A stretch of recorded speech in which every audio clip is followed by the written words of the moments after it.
El Capcom 5 es el nombre dado a un episodio de la telenovela del video gaming en el cual Capcom anunció la producción de 5 videojuegos que supuestamente serían exclusivos para el GameCube de Nintendo, el cual estaba fracasando comercialmente. Tiempo después, Capcom no cumpliría con la exclusividad, argumentando que todo había sido un error de comunicación. Esto repercutió en las relaciones Nintendo-Capcom y fue un golpe duro para Nintendo, el cual no recibió apoyo de third parties para el GameCube en lo que estuvo disponible en el mercado. En este bonus te explicaremos a detalle todo acerca del Capcom 5.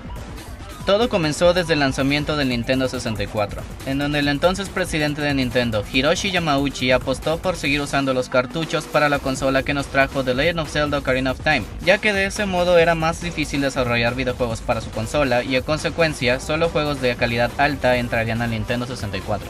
La ventaja que tenía el cartucho sobre el CD era que los tiempos de carga eran mucho menores, con la desventaja de que eran más caros de producir, lo que en consecuencia trajo un aumento a los costos de licencia de los videojuegos.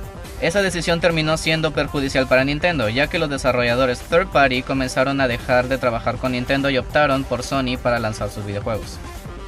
Nos adelantamos unos años. Sega perdió la batalla de consolas y ahora solo se dedica a publicar y crear videojuegos. Microsoft lanzará casi a la par su primera consola y el PlayStation 2 ya le lleva casi un año de ventaja a la competencia. Para evitar el error cometido con el Nintendo 64, el Nintendo GameCube comenzó a usar discos ópticos en vez de cartuchos y fue lanzado al mercado con un precio más bajo que el de sus competidores.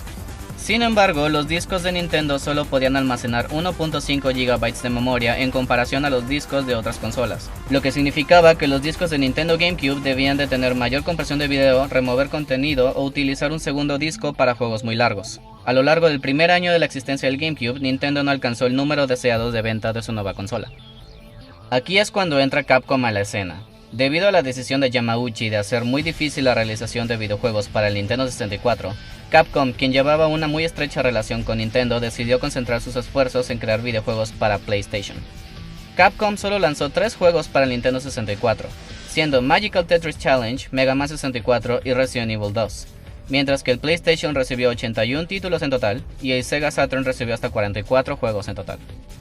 Cuando las ventas del GameCube no se veían muy alentadoras que digamos, Capcom anunció sorpresivamente en una conferencia de prensa realizada en noviembre del 2002 que desarrollaría 5 títulos exclusivos para el GameCube. Dichos títulos serían PN03, Beautiful Joe, Dead Phoenix, Killer 7 y Resident Evil 4. Todos serían producidos por el Production Studio 4 de Capcom, a excepción de Killer 7, el cual sería realizado por Grasshopper Manufacturer en una colaboración entre Shinji Mikami y Goichi Suda, o Suda 51 para los cuates.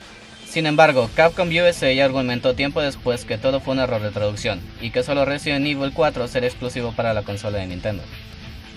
Dead Phoenix iba a ser un shoot 'em up en 3D muy parecido a Panzer Dragoon. El jugador tomaría el mando de un hombre alado, el cual dispararía a hordas de enemigos.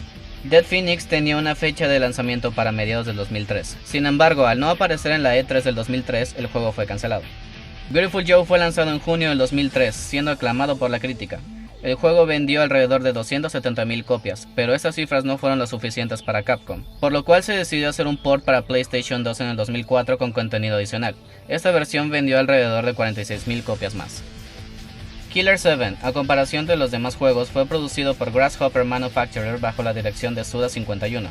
Killer 7 fue lanzado simultáneamente para GameCube y el PlayStation 2. El juego combinaba elementos de FPS con shooters sobre rieles, recibiendo críticas contrastantes tanto por su historia como por su modo de juego. Killer 7 ha alcanzado un estatus de videojuego de culto, e hizo que el nombre de Grasshopper Manufacturer y de Suda 51 se dieran a conocer fuera de Japón. PN03 es un shooter en tercera persona, en el cual el jugador controla a Vanessa C. Schneider, lanzado en Norteamérica en septiembre del 2003. Vanessa debe de ir eliminando robots disidentes a lo largo de cuartos extensos, disparando bolas de energía desde sus manos. PN03 fue criticado por el sistema de combate, por sus escenarios repetitivos y por su corta duración. Shinji Mikami, quien estuvo a cargo del juego, terminó insatisfecho con el resultado final, y menciona que le hubiese gustado poner mucho más tiempo en el desarrollo de PN03. PN03 fue el único juego exclusivo para GameCube. Capcom no quiso arriesgar más al adaptar el juego a otras consolas, ya que fue un rotundo fracaso comercial.